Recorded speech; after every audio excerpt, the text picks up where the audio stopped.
Friends, कैसे हैं आप सभी। I hope you are all very well. फिर से मैं आपके लिए लेके आई हूँ रिसिप्ट वाउचर। पहले हमने पढ़ा था पेमेंट वाउचर, अब हम पढ़ेंगे रिसिप्ट वाउचर के बारे में। रिसिप्ट वाउचर होता है F6, इसकी शॉर्टकट की होती है F6।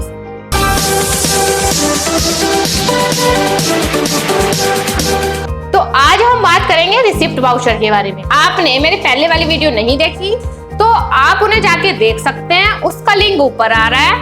वो थी कॉन्ट्रा वाउचर की और पेमेंट वाउचर की। अब हम पढ़ते हैं रिसिप्ट वाउचर F6। तो फ्रेंड्स, यहाँ पे हम स्टार्ट करते हैं। पहले समझ लेते हैं कि रिसिप्ट वाउचर का कंसेप्ट क्या होता है। पहले यहाँ पे 4 मेन वाउचर होते हैं टैली में: कॉन्ट्रा, पेमेंट, रिसिप्ट और जर्नल। कॉन्ट्रा F4 होता है, payment F5, receipt F6, journal होता है F7। ये 4 मेन वाउचर होते हैं। अब मैंने 2 वाउचर की एंट्री की वीडियो बना दी है, आप उन्हें जाके देख सकते हैं। अब ये 3rd वाउचर एंट्री है, मींस रिसिप्ट वाउचर एंट्री। आज हम समझेंगे कि रिसिप्ट वाउचर टैली में कैसे वर्क करता है, कैसे इसकी एंट्री को हम मैनेज करते हैं, इसकी ट्रांजैक्शन कैसे होती हैं। तो सबसे पहले हम समझ लेते हैं कि रिसिप्ट होता क्या है। सो फ्रेंड्स, जब भी हम कुछ रिसीव करते हैं, salary, interest, commission, rent, home rent, shop rent, कुछ भी, जब भी हम इंटरेस्ट या कुछ भी रिसीव करते हैं तो उसकी एंट्री हम, मतलब ये सारी ट्रांजैक्शन रिसिप्ट की टैली में रिसिप्ट वाउचर में होती है, जिसकी शॉर्टकट की होती है F6। तो आई hope you understand this concept के रिसिप्ट उसे कहते हैं जब भी हम कोई चीज रिसीव करते हैं, सैलरी जैसे ये होती है, तो उसकी एंट्री टैली में रिसिप्ट वाउचर में होती है। तो यहाँ पे हम समझ लेते हैं, एक एग्जाम्पल के बेस पे समझते हैं। मैंने एग्जाम्पल लिया है, Lisa received GST bill of ₹3000।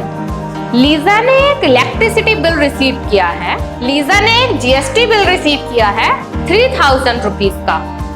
Means यहाँ पे लीजा क्या है, पर्सनल अकाउंट से बिलोंग करती है। GST बिल फिर से नॉमिनल अकाउंट में आता है, जैसे इलेक्ट्रिसिटी बिल आता है। और कैश तो हमारा रियल अकाउंट में आता ही है।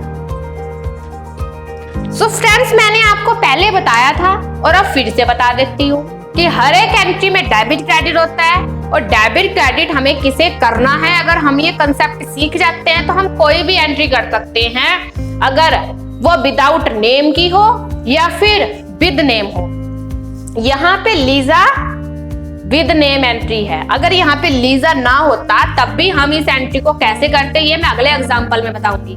अभी समझ लेते हैं कि लीजा ने एक बिल रिसीव किया है GST जो 3000 रुपीज का है। तो लीजा पर्सनल अकाउंट में आती है।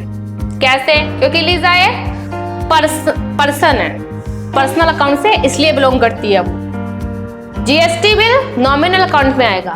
अब यहाँ पे एक कंसेप्ट है कि GST बिल नॉमिनल अकाउंट में कैसे आ सकता है। वो इसलिए क्योंकि जो चीज हम देख सकते हैं वही सिर्फ रियल अकाउंट में आती है, और जिन्हें हम मतलब फील कर सकते हैं कि हाँ ये काम हमें करना है या काम हमारा हो गया है, जैसे GST बिल कि हमें GST बिल पे करना है। बट पे कैसे करेंगे, कैसे? तो यहाँ पे जो कैश है वो रियल अकाउंट में आएगा, ना कि GST बिल। तो फ्रेंड्स, यहाँ पे समझ लेते हैं कि जब भी आप कोई बिल रिसीव करते हैं, GST bill, electricity bill, phone bill, shop bill, rent bill, तो वो सारे के सारे बिल रिसिप्ट में आएंगे, और जब आप पे करेंगे तो उसकी एंट्री पेमेंट वाउचर में होगी। तो यहाँ पे हमने रिसीव करा है GST बिल, मींस लीजा ने रिसीव किया है। तो GST बिल नॉमिनल अकाउंट में कैसे आएगा, क्योंकि नॉमिनल अकाउंट में वही चीज आती है जिन्हें हम टच नहीं कर सकते, टेंजिबल थिंग्स आती है ओनली। तो GST बिल टेंजिबल थिंग्स नहीं है। क्यों? क्योंकि जो कैश है उसे हम देख सकते हैं ओनली, GST बिल को नहीं देख सकते। GST बिल को नहीं देख सकते, कैश देख सकते हैं। कैश जा रहा है GST बिल के थ्रू, बस ये कंसेप्ट हमें याद रखना है। और यहाँ पे डेबिट क्रेडिट किसे करना है, ये कंसेप्ट सीख लेते हैं। यहाँ पे डेबिट क्रेडिट किसे करना है, ये कंसेप्ट बहुत मेन है और यही हमें सीखना है। बहुत इजी मेथड से मैं आपको बताऊंगी कि हमें डेबिट और क्रेडिट किसे करना है, जिससे आप माइक्रो सेकंड में पता लगा लेंगे कि इसे हमें डेबिट करना है और इसे हमें क्रेडिट करना है। तो चलिए बढ़ते हैं एग्जाम्पल की ओर। तो लीजा रिसीव कर रही है जीएसटी बिल। अब लीजा तो पर्सनल अकाउंट से बिलोंग करती है। पर्सनल अकाउंट का रूल क्या कहता है कि क्रेडिट द गिवर और debit the receiver. Credit the giver और डेबिट द रिसीवर।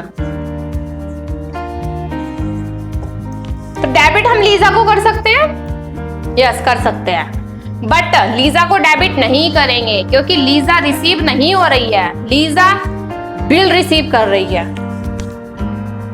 जो बिल रिसीव हो रहा है वो कौन से अकाउंट में आएगा? नॉमिनल अकाउंट में। और नॉमिनल अकाउंट का रूल क्या कहता है कि जब भी हमारे खर्चे और लॉस होते हैं उन्हें हम डेबिट करते हैं।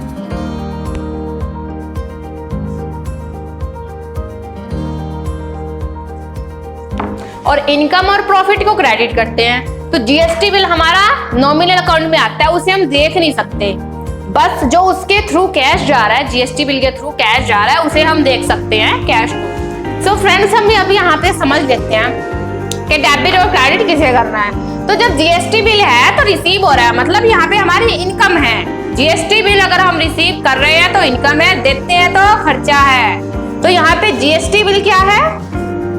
इनकम है। जीएसटी बिल नॉमिनल अकाउंट में आता है और नॉमिनल अकाउंट का रूल कहता है कि डेबिट किसे करना है? लॉस और एक्सपेंस को। और क्रेडिट किसे करना है? इनकम और प्रॉफिट को। तो यहाँ पे जीएसटी बिल हमारी इनकम है, नॉट एक्सपेंस। पेमेंट की एंट्री में अगर हम जीएसटी बिल पे कर रहे हैं तो हमारा खर्चा है, बट अगर हम रिसीव कर रहे हैं तो हमारी वो इनकम हुई ना। और इनकम क्या होती है? क्रेडिट। क्यों? क्योंकि रियल अकाउंट का नॉमिनल अकाउंट का रूल कहता है कि इनकम को क्रेडिट करते हैं और रियल अकाउंट में कैश आता है। तो कैश यहाँ पे आ रहा है थ्रू जीएसटी बिल, इसलिए कैश हो जाएगा डेबिट। सो फ्रेंड्स, अब हम समझ लेते हैं कि लीजा ने बिल रिसीव करा है। अब लीजा का यहाँ पे कोई रोल नहीं है, बस इतना रोल है कि वो रिसीव कर रही है जीएसटी बिल। अब यहाँ पे जीएसटी बिल नॉमिनल अकाउंट में आता है और जो उसके थ्रू कैश आ रहा है वो रियल अकाउंट में आता है। तो जब जीएसटी बिल हम रिसीव करेंगे तो कैश रिसीव करेंगे एक्चुअल में। तो कैश हमारे पास आ रहा है तो कैश हो जाएगा डेबिट। क्यों? क्योंकि रियल अकाउंट का रूल कहता है कि डेबिट व्हाट कम्स इन और क्रेडिट व्हाट गोज आउट। तो कैश कितने का है? 3000 रुपीज का, तो वो होएगा डेबिट और जीएसटी बिल क्या हो जाएगा? क्रेडिट, क्योंकि वो हमारी इनकम है। आई होप आपको ये कंसेप्ट समझ आ गया।